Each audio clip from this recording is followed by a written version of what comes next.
Most people remember the Great Flood as a children's story. A wooden ark, pairs of animals, rain falling for 40 days and 40 nights. But the ancient writers did not preserve the flood to entertain. They recorded it as a pattern, not merely of water, but of escalation, not merely of judgment, but of deterioration. The story is not about rain. It is about what happens when restraint collapses and violence becomes ordinary. Before the flood is ever described, there is a condition. The text says that humanity had multiplied, but so had corruption. Thoughts were bent toward harm. Intentions were not occasionally selfish, they were continually distorted. This detail matters. The flood does not begin with a storm.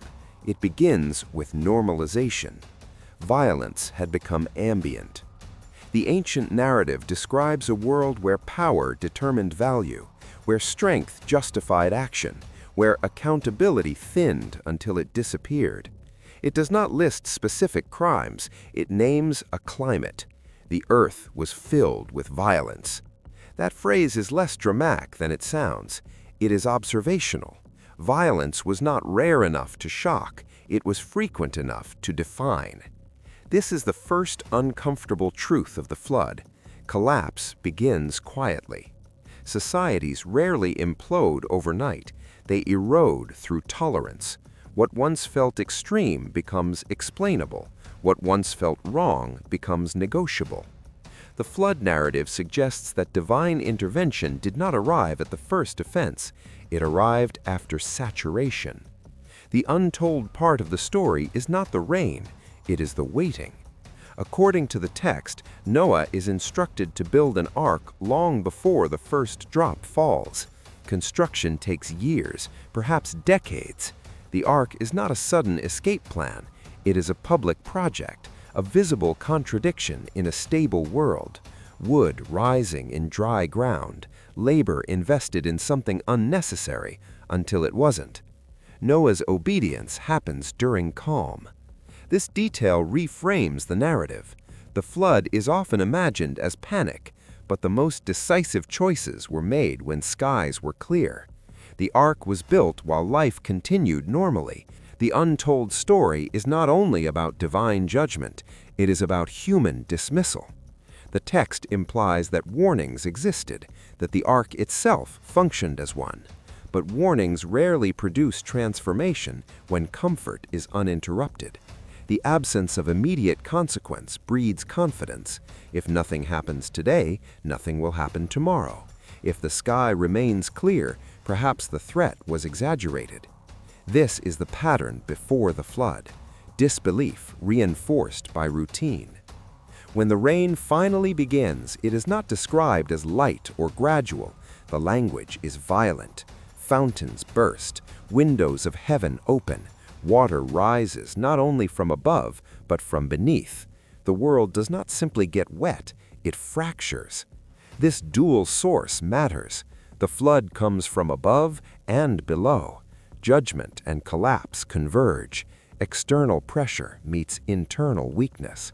What had been stable terrain gives way. The narrative suggests that destruction is not random, it is systemic.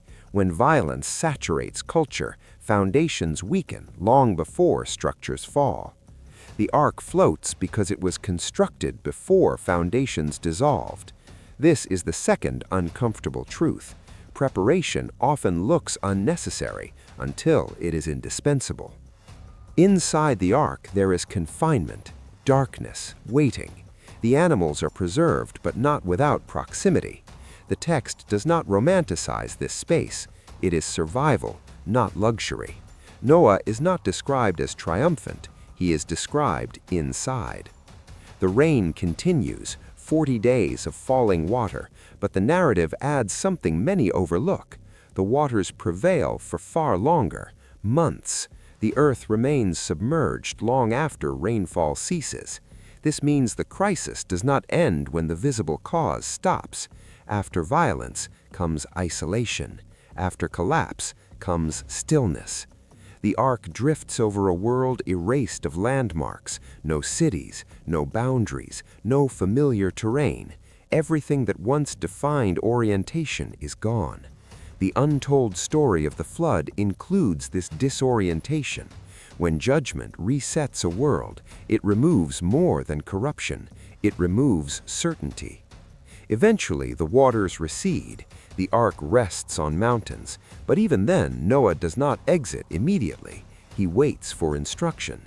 He sends birds. He measures dryness. He tests readiness. The narrative emphasizes patience after survival. Emerging too early would have meant sinking. This detail reveals something subtle. Surviving catastrophe doesn't guarantee readiness for restoration. When Noah finally steps onto dry ground, he does not build a city, he builds an altar. The first recorded action after global devastation is acknowledgement, not conquest, not expansion, recognition. Then the text describes a covenant, a promise that the earth will not be destroyed again by flood. A sign appears in the sky. The rainbow is not introduced as decoration, it is framed as restraint, a reminder placed within the clouds that once unleashed destruction. This is the third uncomfortable truth. After the waters recede, violence does not vanish permanently. It reappears in different forms. This detail is easy to overlook.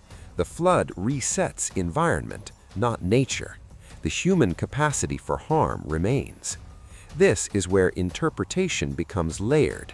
The flood narrative may preserve memory of real catastrophe, interpreted through covenantal language. But the deeper layer remains behavioral. The Great Flood is less about hydrology and more about trajectory. It suggests that unchecked violence destabilizes creation itself, that moral erosion produces environmental consequence. Whether understood literally or symbolically, the story connects human conduct with cosmic disorder. This is why it endures. The untold story of the Great Flood is not about animals entering two by two. It is about escalation ignored until reversal becomes unavoidable. It is about warnings dismissed during stability. It is about preparation that looks foolish until it saves. And it is about restraint after wrath. The rainbow in the narrative is not sentimental. It is a signal of containment, a reminder that destruction is not the final word, that even when collapse occurs, restoration is possible.